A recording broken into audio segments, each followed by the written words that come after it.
Hi, welcome back to another episode of QuMa's Read Book Corner Review with a twist. As I would have said in the previous episode, the twist is it's not exactly a book review, but important things that stuck with me and that I could identify with. So it's not actually a book review, it's more personal to me and hope it could encourage you to read.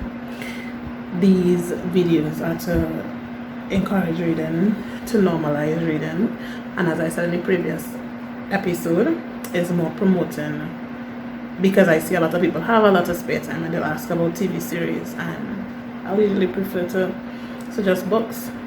And as I said, nothing is wrong with TV viewing, but this is just a difference, right? So as stated, this is the second of 3 episodes that will deal with one particular book. So same books we are dealing with, and the principles or the messages or the enlightenments I have taken away from it.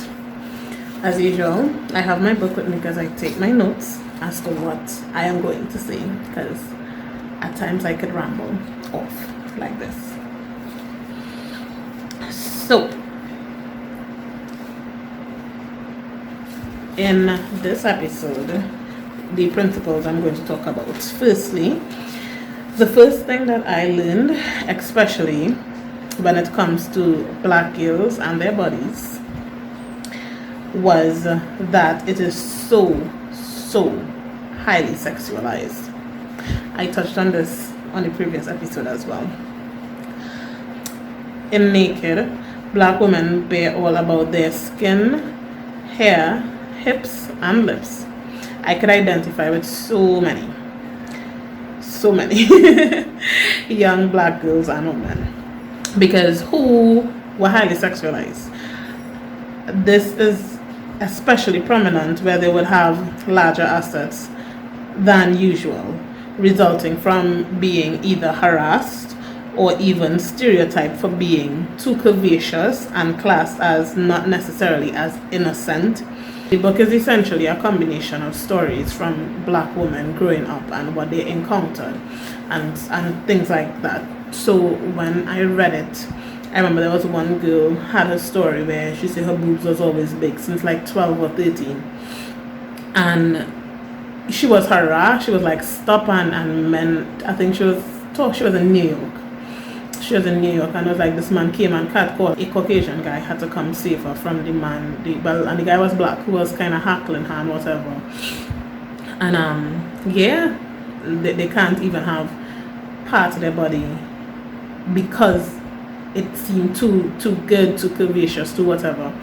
And then this other girl, in addition to being curvy, she used to like to wear spandex. So she said she was even, people like since she was 13 or 14 thought she lost her virginity and she was a hoe and all these things because she's curvaceous and she wearing these tight clothing and whatever. And she lost her virginity at like 16, like years after the fact that she already got this stereotype and this label and this misrepresentation. So back to the matter at hand. So I was just trying to say, like, if people might speculate, they might watch a teenager, oh, watch how she look, well, in Trinidad things, watch how she looking, she probably falls right, she doing thing, she doing things she not supposed to be doing, like her body looking so, and stuff like that. And I don't even know how to phrase it, but it happens. I wouldn't doubt it happen in other communities as well, but especially with black women, because of they used to having that kind of structure, because genes have a lot to play, especially when it comes to your body type. Certain ethnicities and races would have a particular shape, a particular, something might not be as big as how black women might be so curvaceous and stuff like that. So yeah, in my genes I have it a lot. I am very curvaceous, and one of the bright sides of growing up so strict, the skirts were usually long until I sneaked and cut mine, and clothes used to fit more soberly, loosely, so it wasn't really that thing. But you shouldn't have to hide your body because you're worried about what people are going to say. Not putting aside that some things would be age appropriate for the young girl who coming into womanhood. but for the most part being labeled a certain way because people or men catch their eye on something and want it and want to call for it and want to do all these things. So yeah, so ultimately from this point what I wanted to get out was that normalize women being of all shapes and sizes and at any point in the life. So sometimes you might fall victim to it. Oh yeah, watch how she looking, she gotta be a teenager, she doing thing. That is Caribbean fare. And in America it's just what these girls would talk about, or people would suppose she was a hoe. And she was a very pretty girl because they had pictures of them in the book naked. And I was like, yep. So I experienced the two different spectrums. I experienced being it when loose clothing, covered up clothing, because what people might think or say, which is not necessarily correct, bearing in mind you keep stuff age appropriate because you was either a teenager or something, but at the same time being free to express your body because it's your body.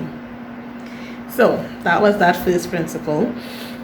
Secondly, I learned that one of my favorite rappers used the trademark Superhead in one of his songs the way it was originated by another old school rapper. And by now you all know I'm talking about Charo, because this book has been heavily reviewed already. As I stated in the previous episode, it was so easy to read because it was just full of drama, back and forth, and it was full of inspiration too. She recovered from drug and alcohol addiction with a child in Hollywood, being used by so many men in Hollywood and still bouncing back and making good on her trademark name Superhead. Superhead. You see, in the book itself, in Confessions of a Video Vixen, Karen Stephens clarified that she attained the name Superhead because of her rendezvous with the rapper, with the old school rapper that I just mentioned. And years later, one of my favorite rappers came on, Lil Wayne. He came on one of his songs and he had put "She the Best" with that even better than Karen. Karen is the author of this book. Karen basically got the name Superhead. That was a real moment for me because until then, Lil Wayne lyrics was just Lil Wayne lyrics to me, and I was like, okay, Karen is probably somebody in his entourage or something like that.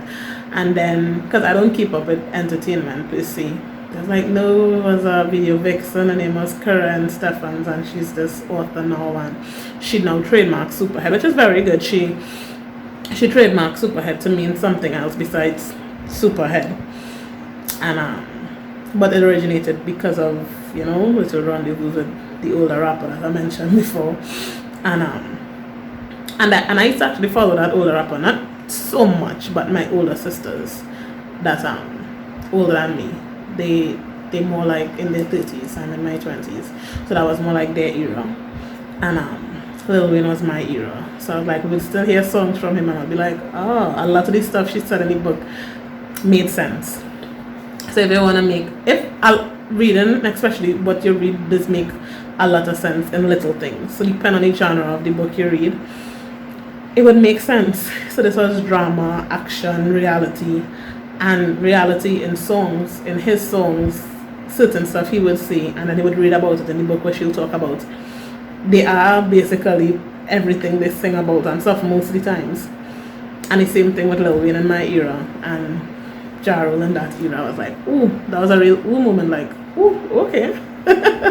It can make sense of a lot of stuff when you read in any avenue that it goes on in. So yeah. I really enjoyed it. I was like, oh, okay, cool. And the third thing that I was enlightened and disappointed.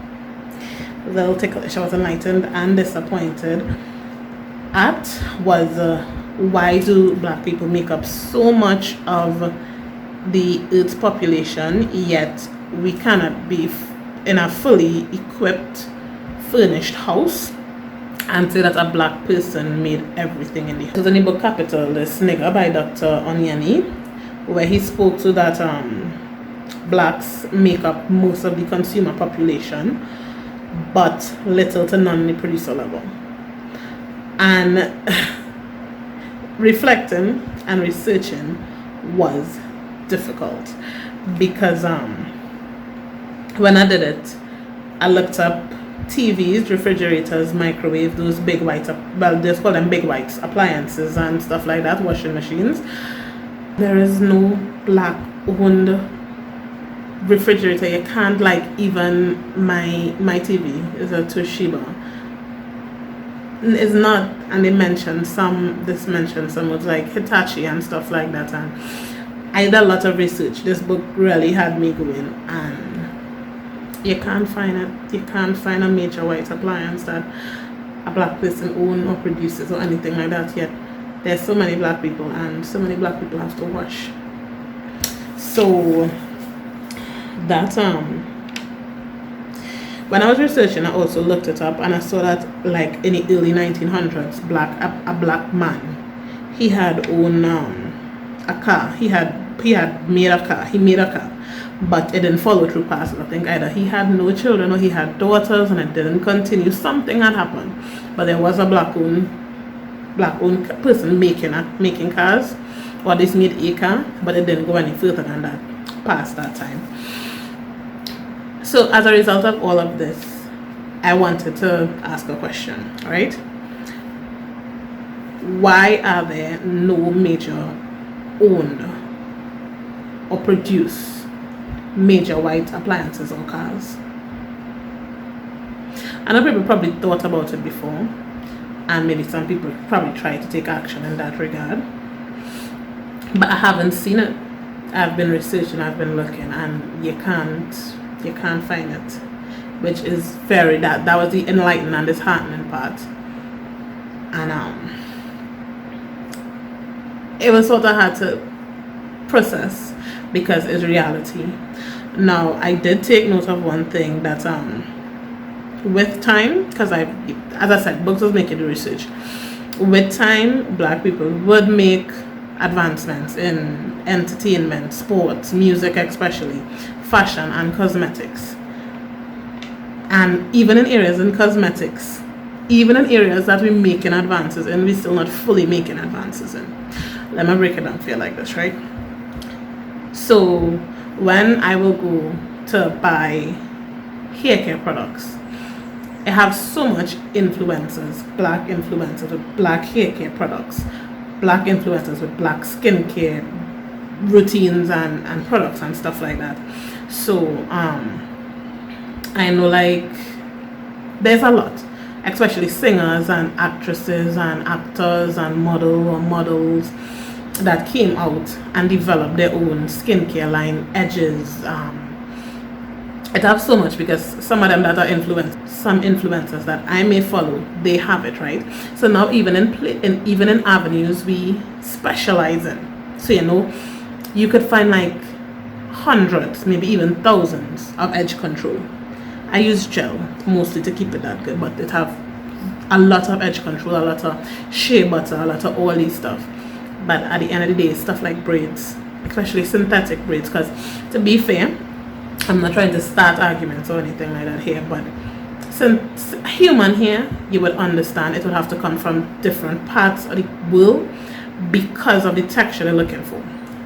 Black people cannot produce the type of hair that society wants. If they do produce it, they might have to alter it, straighten it, wavy it out. Usually our hair kinky and might thing, but in the mass they want it, they will go to places like India and Brazil and China, because research that I conducted, it was like China, Hong Kong more specifically, and statistics in 2019, they exported the most amount of human hair, and there was a couple of millions. Well, and then after China came India, and Brazil was like further on the list, like number 5 or 6 on the list. But it's that type of human hair you look for. Fine, if you want to argue that you can't necessarily produce it, if that's your stance. The synthetic ones, how come no countries and I have looked for it, I could be wrong, but I have looked and I've researched and I couldn't find a single producer, a black producer that produces the synthetic hair like the one that's in my hair. Because you will have seen my video from about maybe a couple weeks back where I show that I braided my own hair. And this is obviously not the original one that I braided. Since then, my hair has grown out a lot. I plait over my hair at least 2 times. Yeah, I plait it over 2 times. And I said the next time when I take it out, that'll be it. I'll give my hair a break. But why? If I am wrong, correct me. Reach out to me. Tell me, well, you know, here's a black person. Here's a black country that makes black synthetic hair for the braids that's in your hair. Tell me that. But as far as my research took me, there wasn't any. So I just need that to sink in for a moment. We make so much advances in these avenues, yet part of it still missing in those avenues. The direct source, the source material. You want your edges laid, you want your hair moisturized to be in braids, but who making the braids that mostly black people use? That's just my question. And I just needed that to sink in. I'm a little bit more aware now.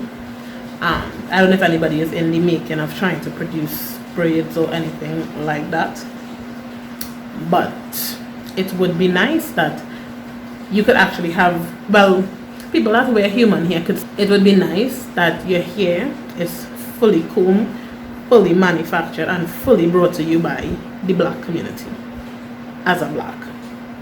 I'm just saying. And this was my takeaway from this one. And this one was capitalist nigga. And I'd have much more, but unfortunately it's just one more episode that I'm going to review these last 3 books, and I'm going to move on to read. I began reading my default book, and it wasn't so much about black per se or black people. I would say I'm pro-black, but I'm not limited to just black. I would read other stuff. So my books would be a vast majority, but to start off something like this, to start off more in roots, it would have been better to convey the message, because I would understand. I could sympathize, I could empathize, because I have been there. I've kind of done that. I've kind of identified so much with it. So, yeah. Think about what I've said. I hope this gets to you, and that people can actually think about, and people that have the connections or have the links or have the availability could do something about it. I don't mind, because as you all saw in my video, I am going back natural. That's why my hair is it's braided. I braided it myself, and you know, it could make small changes. It's not to say I wouldn't support other races or things as well, but it has been so long since black people actually to come together in unison so much, to support each other to get to where they rightfully deserve in society. Because that's what Dr. Onyeni said in Capitalist Nigga, just to be on the normal pace as everybody else, who would have think of the bigger picture and pool the resources and done the thing that we should have been in the same position that they were in so long ago. So, okay then. So today was a very intense episode.